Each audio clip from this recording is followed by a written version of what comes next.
Carley Gardner, say hello. Thanks, Dale. Good to be here. Good All morning. right. Good morning, Carley. Good morning. Excellent to have you back, and I always look forward to, what you're looking at and how you're executing strategies through the option market. What's on the docket today, Carley?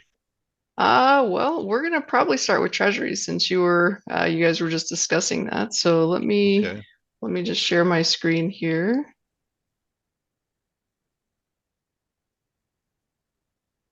I say on the docket because everyone's on trial nowadays. So Right. as traders, we're on Yeah, trial every day. you have a Yeah. point. Yeah. Okay, can we see my screen? My quote Yep. board? Got the Okay, quotes. perfect.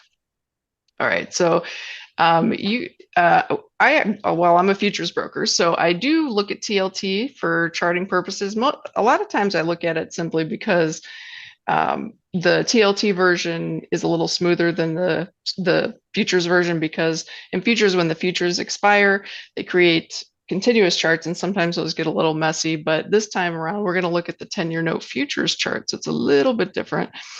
And this is Okay. what we've been looking at here for the last several months. And it's been a pretty wild ride. A lot of people a lot of the bulls were really disheartened by this double Yeah. dip here. We bottomed last October and then we rallied Yeah. and came back down and tried to put in another bottom. But Diverge. that's actually kind of normal in treasuries. If you look back here, this is how it happened in 2018 and when it bottomed out in 2013. So if you're looking at a very long-term scale, that's actually kind of the normal mode of operation. Even down in 2005, we saw something like that.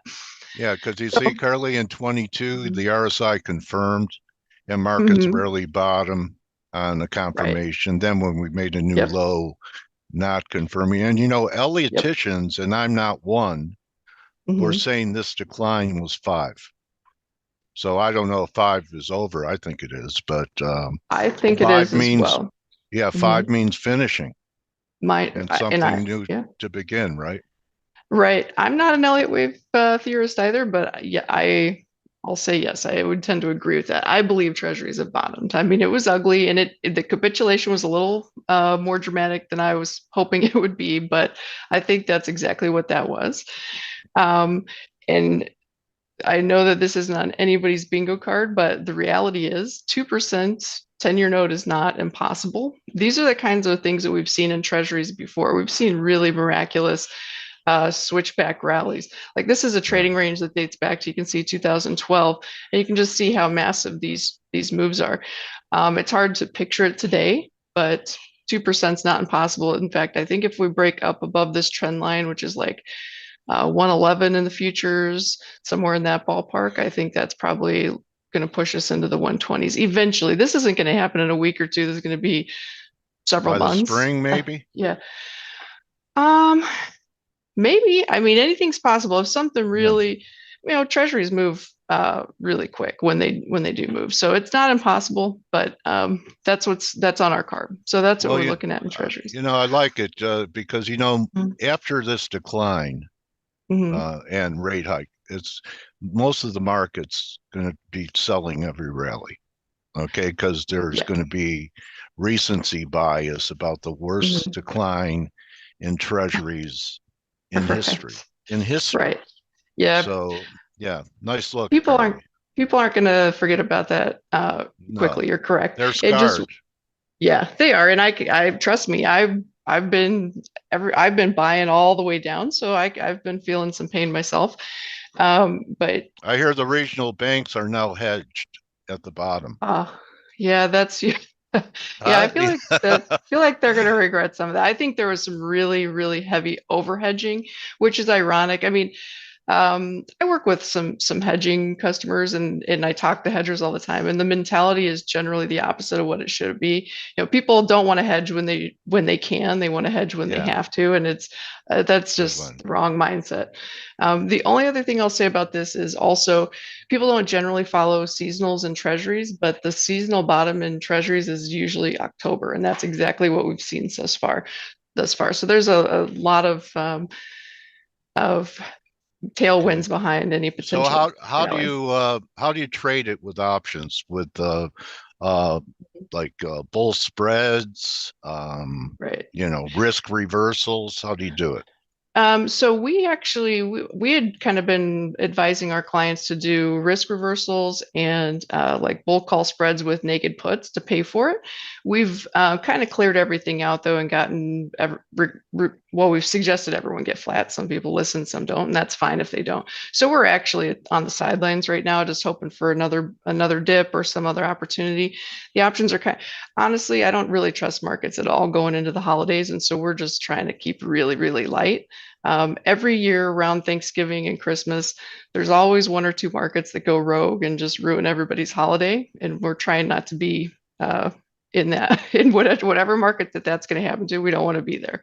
So we're playing really light. So right now, if you want to make sure you have the upside on without ruining your holiday, I'd say just buy cheap 10-year note calls to make sure you've got a foot in the door, and then we can worry about it when things are a little more liquid. What was that expression you used again, Carley? That people But, don't hedge when they should and then hedge right, when they have to.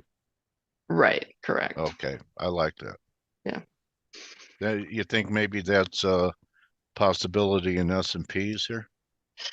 Yeah, absolutely. I think that is. Let Am me, I'm not spying on you.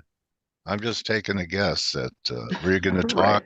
Were you going to talk Yeah, about let's do it. S&Ps? I was. Oh, Yeah, all right. we had this is a chart that we used for Mad Money not too long ago, maybe a week or so ago, maybe a week and a half. Let me see if I can scrunch it into this screen here. Okay. So this is a monthly chart of the E-mini S&P 500 futures. And this is kind of our take on it. You can see that we're in this back in 2009 when the market bottomed, March of Yeah, 2009. We've been in this big wedge. We went outside of it a couple times. This was COVID yeah, meltdown. yeah. This was the COVID stimulus rally. So we've gotten out of bounds a few times, but we should be mostly staying in this range. This was kind of a pull forward of earnings, pull forward of gains, let's say, Yeah. in this particular period here. Probably shouldn't have happened, but it did. But now we've come back under into this normal range, and then we're now not back above it. This is super bullish in my eyes, and so this kind of defines the range. So I think the new range is probably going to be, well, the new top of the range is going to be somewhere around 5,100. And that line Okay. dates all the way, we're talking all the way back to like the year 2000 to get this trend line. So this is a really long-term projection, but to be Wow. fair, I don't have the chart prepared, or I do, and I'm not sure I can pull it up that quickly, but we've done some, and I'm not a big Fibonacci person, but if you do a Fibonacci projection from like basically this giant rally here, it basically puts us at 5,100 there. So I think 5,100 is something that is possible. It's It's a not, again, confluence. yeah, Yeah. not going to happen in a couple weeks. Let me see if I can find Well, that chart would cement a everyone's daily chart. bullishness. That's for sure. Okay. Yeah, I think I have a weekly chart that's a little bit more fine tuned. There we go. So it's the same idea. You see, we overshot. This is Yeah. pulling forward gains, but this chart's going to show us like in a shorter time frame, the target's about 47.30, and I think we could see that by the end of the year. Okay. So All right. that'll be That's interesting. good. Yeah. How about you have a view on the dollar? Was that a significant top at 107.20? We're trying to Um, hold here around 103 and a half. I believe that was the top, yes. So Okay. it was a little bit messy, right? I mean, this was a little messy, and to be honest, I originally had my line drawn a little lower. But yeah, sometimes markets overshoot things, and Yeah. this looks like we've probably seen the top. I'm looking for 100 to 99 on the bottom. If we break below 100, honestly, that puts us into like what I call normalization territory, and everything. Like it's basically wiping out all the chaos that went on in the last 3 years or whatever with COVID and then the reaction to COVID and all that kind of stuff. And it gets us back into a normal currency market that would probably put the dollar in the low 90s. And that alone would be bullish for most assets. I mean, For just the the world. lower for the world, for everything. It would be it'd be a good news for everybody. So for Yeah. most people, Yeah. I'll Hard to say. be short anything when the dollar. Right. Do you believe, Carly, if you get the dollar right, you could get everything else right? I believe that very, yes, I do. I mean, it's not as easy. Some people think this stuff's going to be as easy as the dollar's down today, so gold has to be up today. It doesn't work like that. Yeah. But in the long run, after all the ebbs and flows, it does kind of work like that. Maybe not gold specifically. I just threw that out there, but most assets. I love your charts. You know why? Because uh, they're clean and you simplify things for people that may not be, master technicians and really make things visible and give Well, thank you. targets and potential targets. Really nice work, Carly. I I know try to. why Thank you. Jim uses your work. It's really, you know, Thank you. very Well, nice I apps. appreciate that. I do appreciate. I do think that some people tend to, well, humans in general tend to make things way more complicated than it needs to be. I find I can make better decisions on really bare, simple trend lines than all the other fancy stuff. But I mean, teach their own. Yes. Okay. Yeah. Know Okay. thyself. Yes. Um, what else did you bring Okay. for us? You want to take a look at crude oil? Yeah, that's Okay. interesting. Okay, we're gonna do monthly and then we'll go to a weekly after we take a peek at this. So this is a chart I've probably shown in on your show here multiple times, but the idea is if we didn't have COVID, which is this big down bar here, and um, all the shenanigans that went after COVID, like in 2022, and the war broke out, we probably wouldn't have seen this spike here. We should generally keep prices below. This line in the middle is what I call the fracking line. And so after fracking, we have not been able to stay above this line. This is when fracking basically became mainstream, is right here, and you can see prices just collapsed. Yeah. And then we with fracking, as long as the government doesn't get too much in the way. And I know there's a lot of political banter about the U.S. not being able to produce oil because of all these government things, and that's part that I will admit that is partly true. There's a lot of things holding them back, but they're also U.S. producers are also being held back by just the fact that they've learned their lesson between these two big sell-offs, and they don't want to flood the market again, which will probably happen anyway. But the reality is the US is producing more crude now than they ever have, even with a lot fewer wells and rigs. So we're still producing at a very high level, and there's just no reason for oil to be above $100 a barrel, in my view. But I also look at this chart and I see somewhere in the 67, 68 range, there's this really long-term trend line. Yeah. We actually a couple like a month or so ago, we were out on a couple of the news stations, TV stations, talking about how $70 oil is a possibility, and people got really upset at us because the idea of lower oil while there's a war on and all this stuff going on just Oh didn't yeah. sit well with people. But here we are, and our original call was for 72, but to be honest, we sold off so sharply the last couple of weeks Yeah. in with so much volatility. I believe there's probably going to be a margin call event that pushes us down into this number right here. That's around the high 60s. I mean, again, I'll mention it one more time. Holiday markets cannot be trusted. I can't remember exactly what year it was, maybe 2016, something like that. There was a OPEC meeting right on Thanksgiving Day, and I remember catching a flight to Chicago. And there was internet on planes, but it didn't really work. So I got on the plane in Chicago. Oil was down like $3 or $4 on the day. By the time I landed, it was down like $9 or $10. And this is like a Thanksgiving Day abbreviated session, which shouldn't even have been Yeah. open. So you Yeah. can Like see some really this right. Friday, and we Yeah. have data this Friday. Yeah. So there's Yeah. just the door is open for chaos and during the holidays. And so I wouldn't be shocked to see crude oil just continue to slide as everybody gets squeezed out and margin calls hit and those sorts of things. Let me see if I can How find the about then weekly here. just, day trading until New Year's or standing aside until everyone gets back and sobers up from the Mhm. holidays? I think I'm a fan of standing aside, to be honest, because I think it's so much harder to do to be on the right side of things. Markets just do silly things during the holidays. So I tend to encourage people to stay on the sidelines.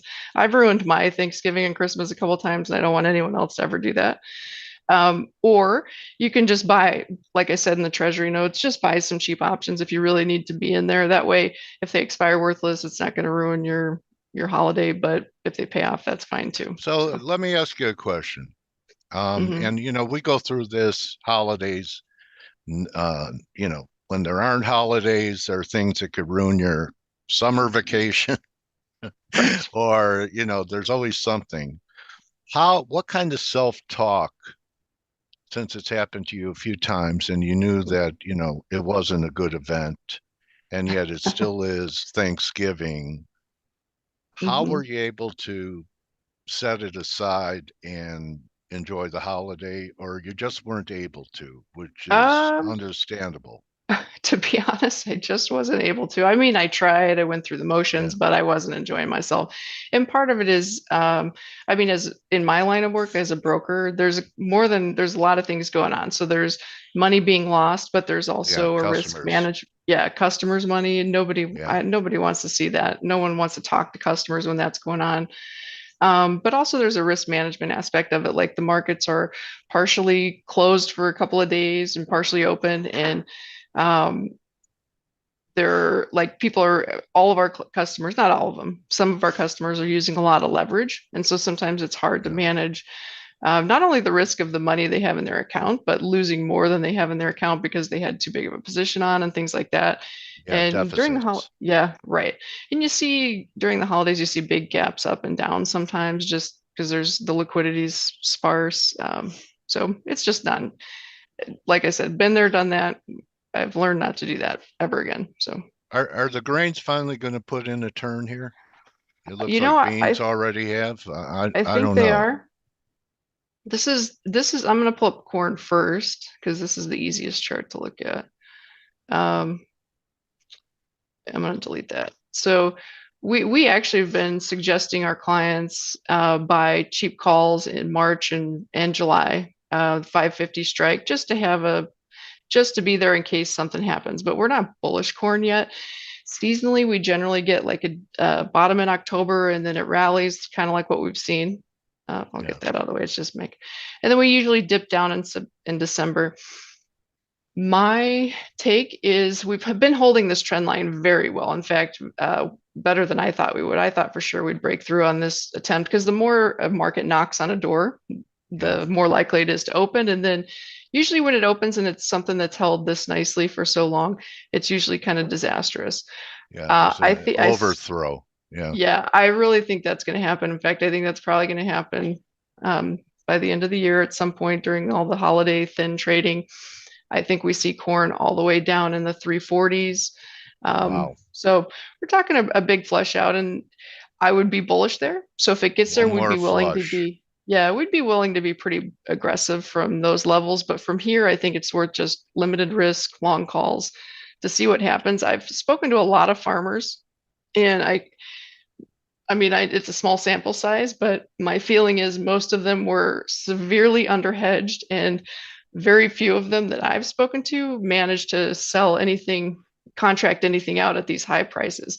And so you Yeah. can imagine, I mean, they're humans and they know, well, I could have sold earlier in the year, I could have sold my crop at $6, and now I'm looking at 460, 470, and they just keep holding on hoping for something better. But when they're hoping like that, it's just a recipe for a big flush out because eventually what's going to happen is they're all going to be forced to sell to raise cash for next year's operations or to meet loans, Yeah. and we're going to get that big dip. So it's not going to be Yeah. pleasant, but probably going to happen. Lake uh, Morrow says, I don't live in woulda, coulda, shoulda land. right. And And you have a to be lot of like us, that. Yeah, there's it's actually a hard. song. I forgot who did it, Marvin Gaye or someone did it. Okay, so there's, So this is soybeans. Yeah. yeah, I better. believe soybeans is a little more constructive as long as beans hold. This is the 200-day moving average. It's about 1323. And then Yeah, there's a trend line at about 1311. as long as those areas hold, beans are looking pretty good. I worry about beans though. There's the sentiment seems to be overly bullish, and prices are pretty high. Like people kind of think of $13 beans as cheap because of where we've been the last couple of years. But if you look Yeah, at, in the long run, it's we're not actually cheap. it's not cheap. It's actually kind of expensive. I So remember I'm, $5 beans. yeah. So I'm not in any hurry to touch beans. I'd prefer as a speculator, not someone, not a farmer friend. I would, I would prefer Yeah. to see a big flush out in beans so we can get long somewhere down in the 12s. But we'll see. We'll just have to see what happens. I wouldn't force And it though. wheat, which was affected by the war, but Yeah. hasn't, Oh it's been man. trying to bottom for a long time. Still not Yeah. there, are we? It's hard to say. Yeah. We've struggled with this for a little while. I think that we're putting in a bottom. Yeah. But I mean, again, don't trust holiday markets. You don't want to be too aggressive down here. And the reality is, it just can't get off the mat. Every single rally is sold into, and the speculators have gotten in the habit of selling rallies. And it's going to take. I mean, it's hard. That trend is hard to change. So, um, yeah, maybe Okay. cheap calls there as well is the way to do it. But believe it or not, even though the market's been struggling the way it is, you can see on this chart, it's just like a death spiral. The Yeah. call options are still pretty expensive, and they haven't lost all their premium from the chaos that went on a couple years ago. So not an easy market to trade right now for sure. Well, you brought a lot to the table today, like Thank usual, you. Carly. Well, thank you. Appreciate it. Best way for people to follow you and maybe open an account and trade with you? You can follow me on Twitter. It's Carley Garner is the handle at Carley Garner, and this is our website, decarleytrading.com. Again, we are a brokerage service, so we offer everything from full service to discount online trading. We're a boutique shop, so we answer our phones and our emails, and we have experienced service providers, unlike some of the other shops. But if even if you don't want to trade with us, you can go to our website and sign up for free newsletter trials or go through some of our educational material. We have quite a bit of educational material here, so Look at take that. a look if you're interested. Thank you. Yeah, so educate yourself and consider Carly for your intelligence gathering. And Carly, I want to wish Right. you and your family a great Thanksgiving holiday season. I really appreciate getting to know you and your work over the years, and um, we'll get back together with you this winter. Perfect. And Let's do that. really, thank you, my trading warrior sister. Yes, thank you for having me. I appreciate it. It's been a pleasure. Thank you. Carly Garner, everyone. Check her out. I love her work. I got some pearls today from Carly, enough to string a necklace. Thanks, Carly. Remember, everyone, don't just count your pips, count your blessings. Could join the team in 18 minutes on the morning edge. Good hunting the rest of the day. See everyone for Turnaround Tuesday. You're very welcome, everyone. Hey traders, this is Blake Morrow with Forex Analytics. Thanks for stopping by our YouTube channel. Don't forget to like these videos, share them, and subscribe to our channel so you don't miss any of the content that we provide here for free. Thanks for stopping by. I'll see you in the next video.